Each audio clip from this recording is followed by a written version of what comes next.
नमस्कार मित्रों, आज के व्याख्यान में धर्मवीर भारती गुनाहों का देवता भाग 4 में आप सबका स्वागत, वंदन, अभिनंदन। गुनाहों के देवता उपन्यास के कथानक, उसके पात्रों के विषय में विस्तार से जानने के उपरांत इस वक्तव्य में हम उपन्यास के देशकाल या जिसे हम वातावरण भी कहते हैं उसके बारे में जानेंगे और उसके बाद उपन्यास में भारती जी ने किस प्रकार की भाषा का प्रयोग किया है इसे भी जानने की कोशिश करेंगे। देशकाल और वातावरण का संबंध कृति के पात्रों और उसमें उपस्थित घटनाओं से होता है। वातावरण रीति रिवाज, रहन सहन, आचार विचार, राजनीतिक, सामाजिक, आर्थिक और धार्मिक परिस्थितियां, इसी के साथ साथ उस समाज में वर्ग संघर्ष, आर्थिक विषमता और किस प्रकार का प्रकृति चित्रण लेखक ने किया है, पात्रों की आंतरिक और बाह्य मानसिकता, इन सब को समेटकर देखा जाता है। अपनी माता से आर्य समाजी गुणों को लेकर गुरु धीरेन्द्र वर्मा से निर्भीक चिंतन को प्राप्त कर आर्य समाज से निर्मम तर्कशीलता और मर्यादावादी जीवन दृष्टि को धर्मवीर भारती जी ने प्राप्त किया और इसीलिए उनके अंदर बौद्धिक, वैचारिक जो गतिशीलता है, जो तर्क शक्ति है, वो हमें दिखाई दी। भाव क्षेत्र में अगर हम देखें तो रामकृष्ण का उन पर प्रभाव था, सनातन धर्मी थे और द्वितीय महायुद्ध और भारत छोड़ो आंदोलन, इस युग बोध का भी भारती जी पर प्रभाव था। बंगाल के दुर्भिक्ष ने उन्हें भावात्मक रूप से जागृत किया था। इन सब चीजों का प्रभाव भारती जी की विचारधारा पर, उनके लेखन पर दिखाई देता है। छायावाद से प्रभावित धर्मवीर भारती ने काम और प्रेम की रचनाओं का सृजन किया। अर्थ की दृष्टि से अगर हम देखें तो मार्क्सवाद धर्मवीर भारती की प्रेरणा शक्ति के रूप में उभर कर आती है। अपने साहित्य का सृजन करने से पूर्व उन्होंने अपने पूर्व के रचनाकारों को, अपने समकालीन रचनाकारों को बहुत गहराई से पढ़ा और गुना। इस दृष्टि से प्रसाद जी, शरदचंद्र जी, आंग्ल अगर हम चिंतकों की बात करें, साहित्यकारों की बात करें तो शेली और ऑस्कर वाइल्ड, इनके साहित्य ने भारती जी पर अपना प्रभाव अंकित किया। भारती उत्तर छायावादी काल के गद्य लेखन से भी प्रभावित रहे। उन्होंने राष्ट्रीय कांग्रेस के वामपक्षीय दल और प्रगतिवाद के साथ पनपी जन चेतना, सामंतवाद, साम्राज्यवाद, पूंजीवाद के प्रति जो विरोधी दृष्टि पनप रही थी, उससे भी प्रभाव ग्रहण किया। उन्होंने प्रगतिवाद के व्यक्तिक वैचारिक पक्ष को अपनी रचनाओं में अभिव्यक्त करने का सफल प्रयास किया है। डॉक्टर शुक्ला अपने व्यक्तिगत जीवन में पूजा पाठ करते हैं, जात पात में विश्वास रखते हैं और खान पान के समर्थक हैं। किंतु यही डॉक्टर शुक्ला जब सामाजिक जीवन में प्रवेश करते हैं तो उनका एक भिन्न व्यक्तित्व हमारे सामने उभर कर आता है। तब हिंदू मुस्लिम करने वाले यही डॉक्टर शुक्ला मुसलमानों और ईसाइयों के साथ बैठकर खाते हैं। साधु और संतों को काम करने की प्रेरणा देते हैं और मंदिरों की जो जमा पूंजी है उसे जब्त करने की आवाज भी ऊंची करते हैं। इस प्रकार से डॉक्टर शुक्ला के व्यक्तित्व को उभार कर लेखक ने उन लोगों को अपने पाठकों के सामने उजागर किया है जिनकी कथनी और करनी में हमें पर्याप्त भिन्नता दिखाई देती है। अपने शिष्यों में डॉक्टर शुक्ला किसी भी प्रकार का जाति भेद करना स्वीकार नहीं करते हैं, किंतु इतने समझदार बौद्धिक दृष्टि से संपन्न डॉक्टर शुक्ला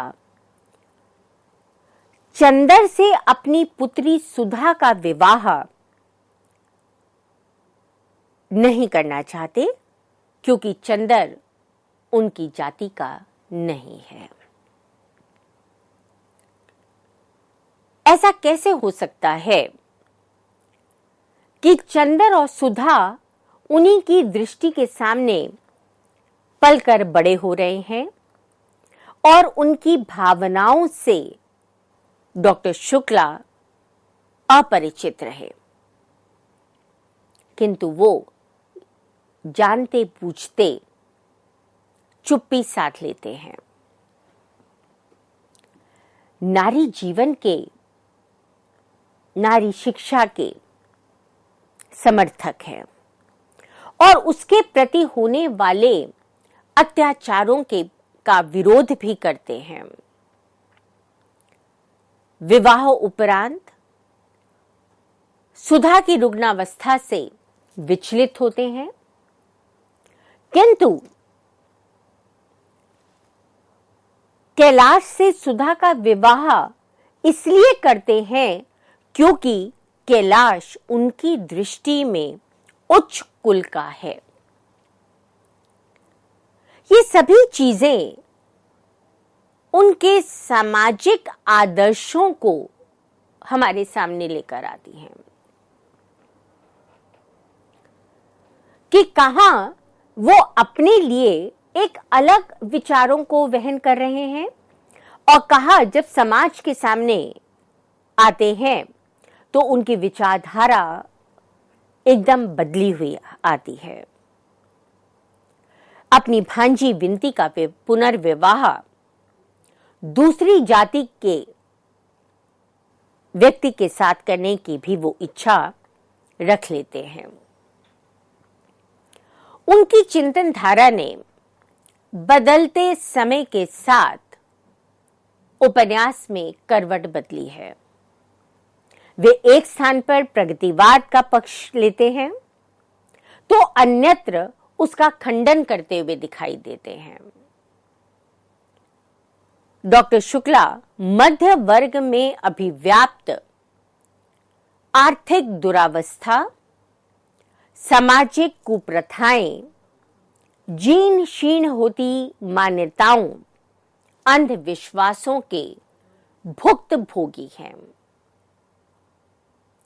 और यही सब चीजें डॉक्टर धर्मवीर भारती ने भी अपने जीवन में भोगी थी। अतः अपनी कृतियों के माध्यम से डॉक्टर धर्मवीर भारती ने इन सभी दुरावस्थाओं का, कुप्रथाओं का, अंधविश्वासों का, मान्यताओं का न केवल यथार्थ अंकन किया है, जहां कहीं भी संभव हुआ उन्होंने उनका खुलकर विरोध भी किया है। गुनाहों के देवता का नायक चंदर विमाता से लड़कर प्रयाग आता है। मेधावी छात्र है, कुशाग्र है, परिश्रमी है। अर्थशास्त्र में डॉक्टर शुक्ला के निर्देशन में शोध कार्य कर रहा है, किंतु अर्थशास्त्र संबंधी उसके विरोधाभासी विचार भी हमें इस उपन्यास में दिखाई देते हैं। व्यक्तित्व स्वरों की प्रखरता से निर्धनों के प्रति अपेक्षित जिस सहानुभूति की हम बात करते हैं, वो इस उपन्यास में कहीं ना कहीं दब गई है। मध्यवर्गीय युवक के जीवन में प्रेम और उससे उत्पन्न होने वाली विभिन्न समस्याओं को रचनाकार ने अपने इस उपन्यास में उभारा है। आध्यात्मिक प्रेम की प्रतिक्रिया स्वरूप पम्मी के मानसल आकर्षण को उन्होंने इस उपन्यास में बहुत सुंदर ढंग से लिपिबद्ध किया है। चंदर सुधा के दुलार और एकनिष्ठ प्रेम, स्वार्थहीन प्रेम तथा पम्मी की वासना को एक ही सिक्के के दो पहलू मानता है, जो संबंधों के द्वैत को गलत रूप में उपस्थित करता है। लेखक ने किशोर वय के युवक के तरल रोमांस, पीड़ा के आदर्शमयी वायवी दर्शन और आत्मा की दुविधा में भटकते स्वप्नदर्शी प्रणय का चित्रण इतनी सजीवता के साथ किया है कि पाठक इस उपन्यास को एक ही बैठक में पढ़ने के मोह को त्याग नहीं पाता। संबंध विच्छेद के परिणाम स्वरूप जीवन किस प्रकार से उलझ कर रह जाता है, इसका उल्लेख करना भी धर्मवीर भारती भूले नहीं हैं। डॉक्टर शुक्ला सुधा और बिंती की स्थिति के बारे में कहते हैं, सुधा का विवाह कितनी अच्छी जगह किया गया, मगर सुधा पीली पड़ गई। कितना दुख हुआ देखकर, और बिंती के साथ यह हुआ।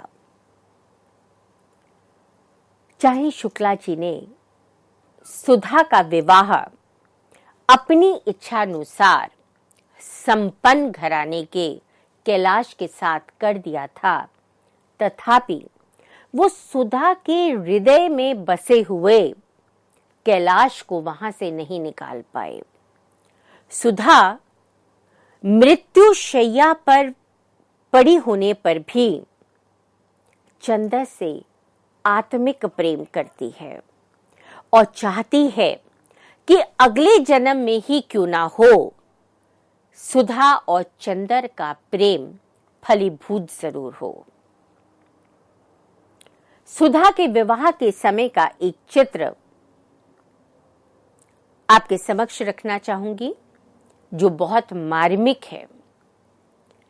लेकिन ये जिंदगी भी जहां प्यार हार जाता है, मुस्कुराने हार जाती है, आंसू हार जाते हैं, तश्तरी, प्याले, कुल्हड़, पत्तले, कालीने, दरियां और बाजे जीत जाते हैं, और जहां दो आंसुओं में डूबते हुए व्यक्तियों की पुकार शहनाइयों की आवाज में डूब जाती है। सब जानते हैं कि चंदर और सुधा एक दूसरे से कितना स्नेह रखते हैं, कितना प्रेम रखते हैं।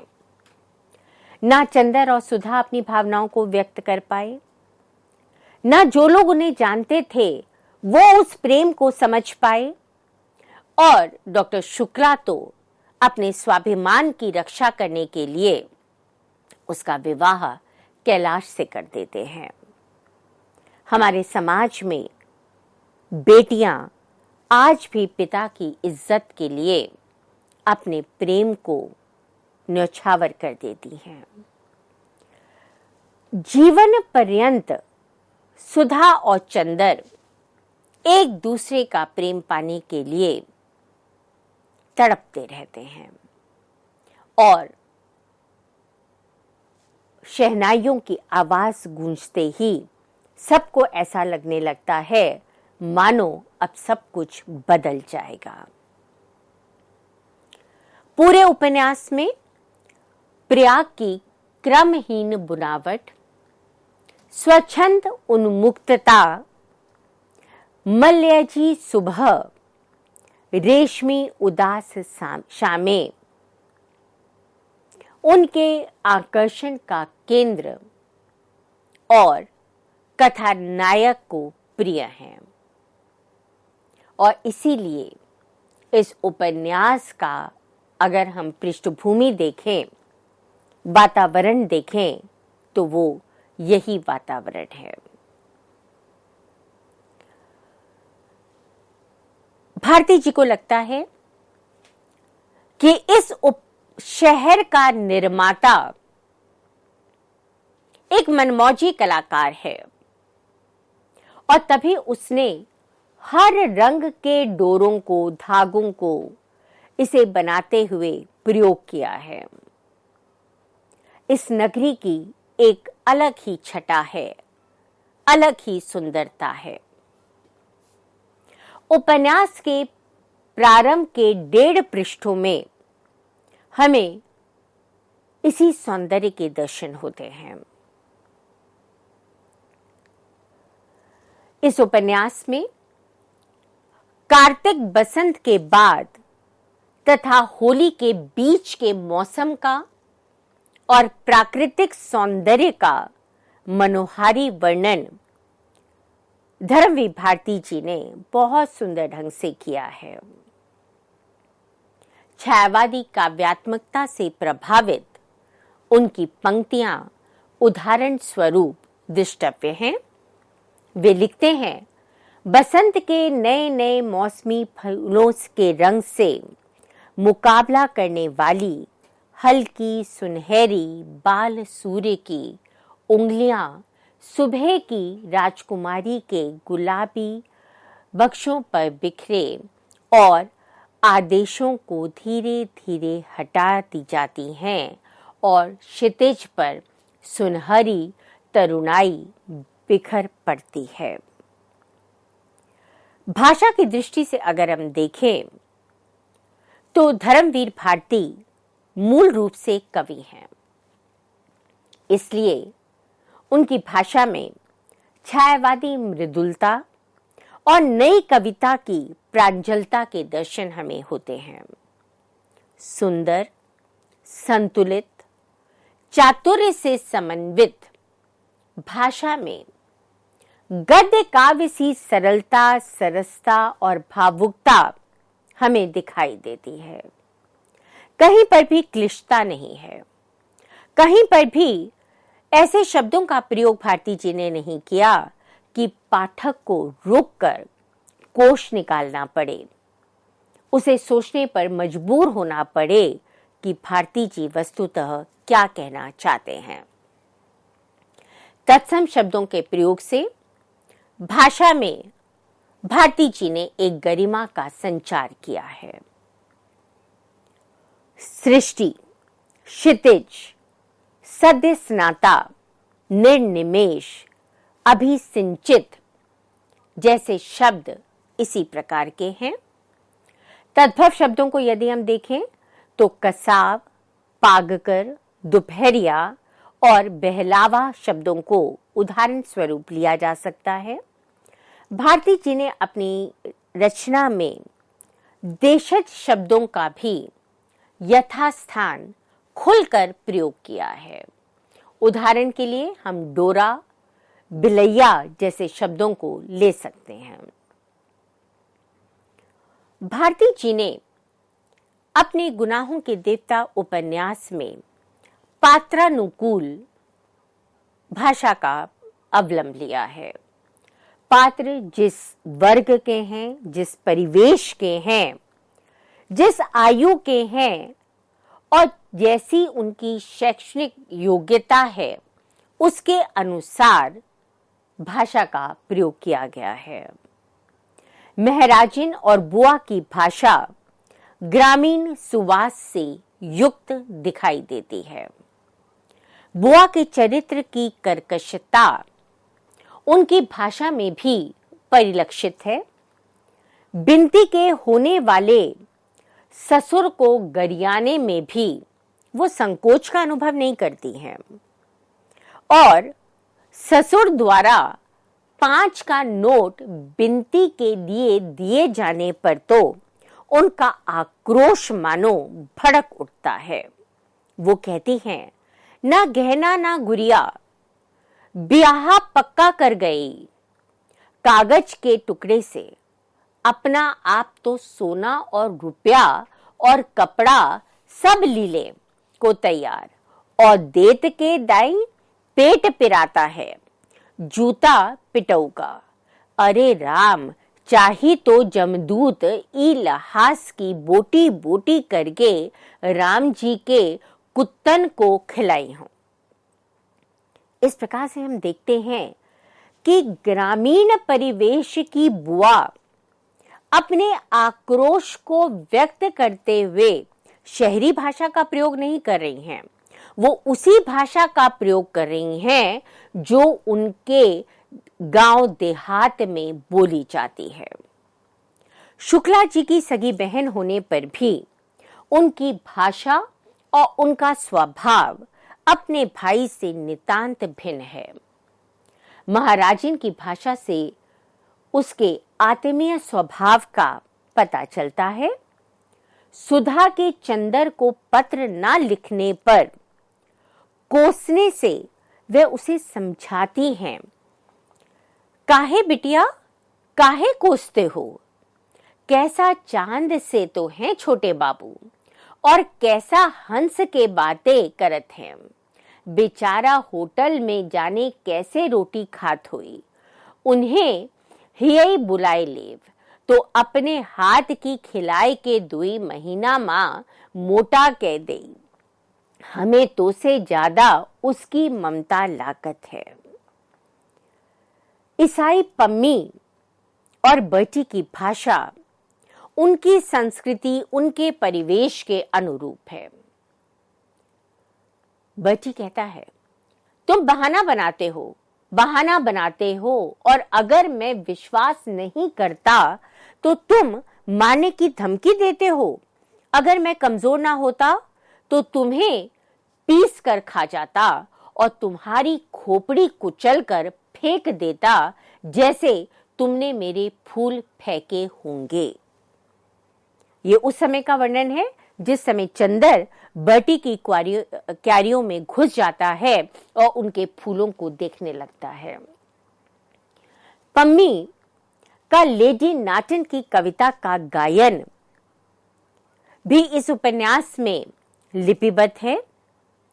मैं तुम्हें प्यार नहीं करती हूं ना, मैं तुम्हें प्यार नहीं करती हूं, फिर भी मैं उदास रहती हूं जब तुम पास नहीं रहते हो, और मैं उस चमकदार नीले आकाश से भी ईर्ष्या करती हूं जिसके नीचे तुम खड़े होंगे और जिसके सितारे तुम्हें देख सकते हैं। गेसू की भाषा में उर्दू के शब्दों का आधिक्य मिलता है। वो शेरो शायरी भी करती है। कितनी सुंदर बात कही है उसने। कौन ये ले रहा है अंगड़ाइयां, कौन ये ले रहा है अंगड़ाइयां, आसमानों को नींद आती है। उर्दू के शब्द फरिश्ते, दास्तां, तन्हाइयों, नाजुक, रुखसती, तोहफा के साथ साथ भारती जी ने अंग्रेजी के शब्दों का भी यथास्थान निसंकोच प्रयोग किया है। Psychology, bureau, society, study, class fellow, romantic, collar इसी प्रकार के शब्द हैं। अंग्रेजी के वाक्य देवनागरी लिपि में लिखे जाने के कारण हिंदी का ही अंश प्रतीत होते हैं। भाषिक सौंदर्य में अभिवृद्धि करने के लिए उन्होंने भाषा को पात्रों के भावानुरूप विकसित किया है। जैसे बटी कहता है, Here you are, I have caught red-handed today। इस तरह से जिस परिवेश में पात्र पले हैं, जिस प्रकार की वो भाषा बोलते हैं, उसी प्रकार की भाषा का प्रयोग उन्होंने अपने उपन्यास में किया है। सूक्तियों का प्रयोग भी मिलता है जो भारती जी की चिंतन, वैचारिक शक्ति और विश्लेषणात्मक सामर्थ्य का परिचायक है। उदाहरण के लिए, जब अंगों का तूफान एक बार उठता सीख लेता है तो दूसरी बार उसे उठते देर नहीं लगती।